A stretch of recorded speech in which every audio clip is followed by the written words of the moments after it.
Okay, in this video we are going to move on from the XML file into HTML and to try and access the information from that XML file and get it to be outputted.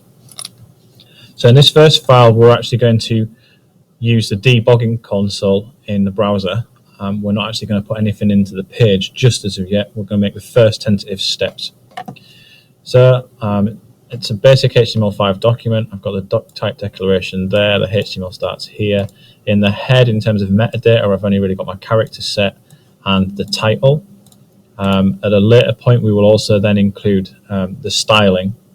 You could also include further JavaScript in there. And in the body, currently, I have got a div, and it's called demo. This is what's going to hold the information eventually, or it's going to be a container at least. So it might be better described as container in the ID eventually. And after that, we've got some scripts. So we've got some JavaScript, which is the rest of the document before we close off the body and close the document entirely.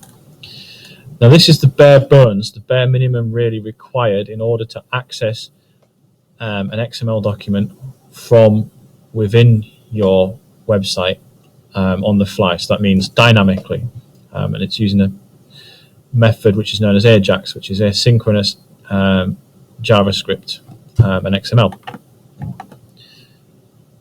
So the first concept is a variable which can contain information. It contains any type of information. In this case, I've called it XHTTP to refer to the fact that the method that is being used. So we're creating a new instance of the XML HTTP request. So we can build up this request and by giving it some information, and then we can send that request off. So you can have different requests if you want for different reasons. And this relates to line 21 at the moment, which is where the request is built up. So we give it the parameter of whether it should be a get or post. Get's the simplest, and so we'll stick with that for now. And it's going to look for a file called musicstore.xml. Now musicstore.xml is in the same folder as this HTML file. That is why we have no kind of a / XML folder or whatever. It's in that folder with this file, but eventually it may well be anywhere else. And then this is saying that we're going to execute it asynchronously. So that means we'll let everything else load before we run it. Now, coming back to these lines here, we have a method that we can access called onReadyStateChange, and that's where we listen to see if it's ready, if the connection's ready, and also if the document can be found. And if this is all okay, then what we're going to do is we're going to run a function of our own creation and pass it the information from the file that we're requesting, or in this, which we've called this. That's a special keyword. So all the information will be passed across to that function once we send the request. So the request is, we instantiate the request, we then add listeners to the request, we then build the request proper, and then we send it.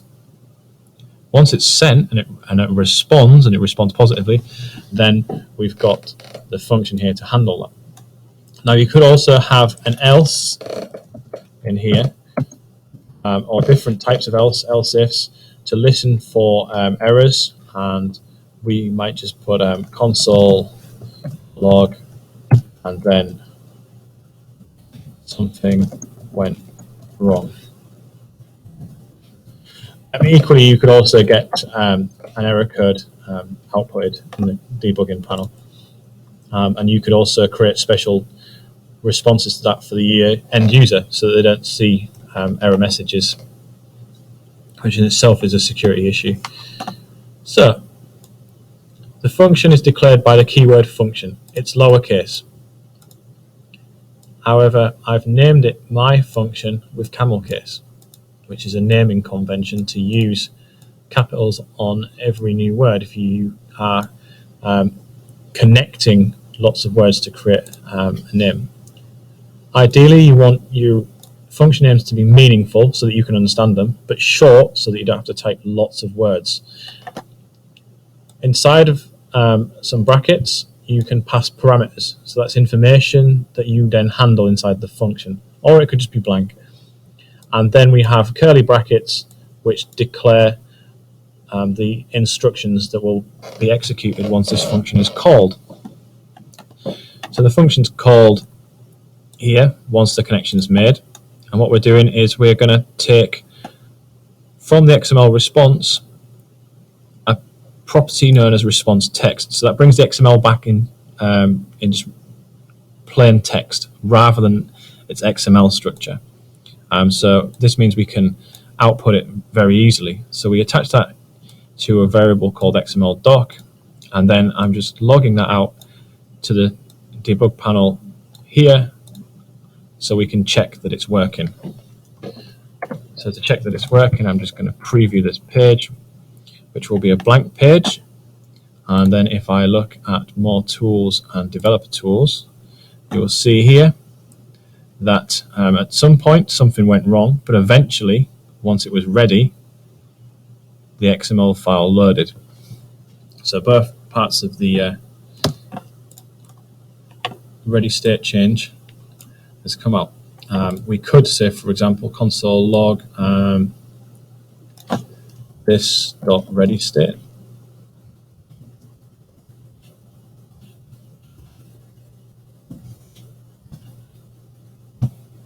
There we go, 1, 2, 3, and when it hits 4, it outputs the XML.